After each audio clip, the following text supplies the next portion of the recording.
Bonjour à toutes et à tous et bienvenue sur votre chaîne Achille Free. Aujourd'hui, je donne la parole à un homme qui affirme vouloir apporter sa part de vérité suite à cette publication qui l'a poussé à vivre aujourd'hui dans la clandestinité pour sa propre sécurité. Cet homme, c'est celui qu'on peut appeler aujourd'hui l'ex-sergent Douré Oumarou, matricule 35873. Il était récemment au service du 6e bataillon inter-armes de Nati Tengou au niveau de la cellule de communication des armées dans le cadre de l'opération Mirador. Il y occupait la fonction d'opérateur radio dans la cellule de transmission.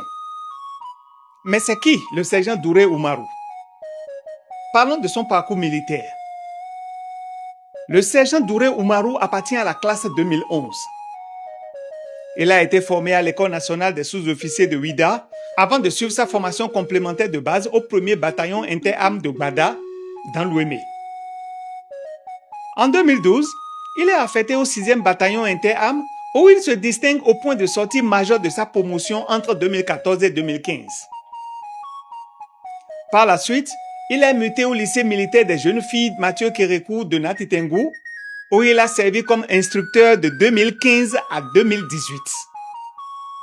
Au vu de ses compétences, il est ensuite rappelé à Cotonou pour servir à l'état-major général au sein du Centre de planification et de conduite des opérations CPCO. Le sergent Douré est un soldat engagé dans les opérations. Il fait partie des soldats qui ont participé aux opérations Paix sur le Bénin qui se sont déroulées notamment à Tchaourou, à Savè, à Banté, à Kadiéon. En 2020, il a été envoyé au Mali dans le cadre des opérations des Nations Unies pour le maintien de la paix. Au cours de sa carrière qui est en train de s'écourter, il a reçu plusieurs reconnaissances.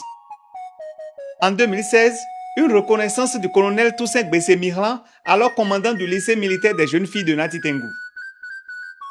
Ensuite, une deuxième décoration du directeur des écoles militaires et sports du Bénin. Il a reçu les félicitations du chef d'état-major de l'armée de terre, à l'époque colonel Frutuo Baguedi, lors de l'opération Paix sur le Bénin 2. Il a également reçu les félicitations du chef d'état-major général, le contre-amiral Aho Glele.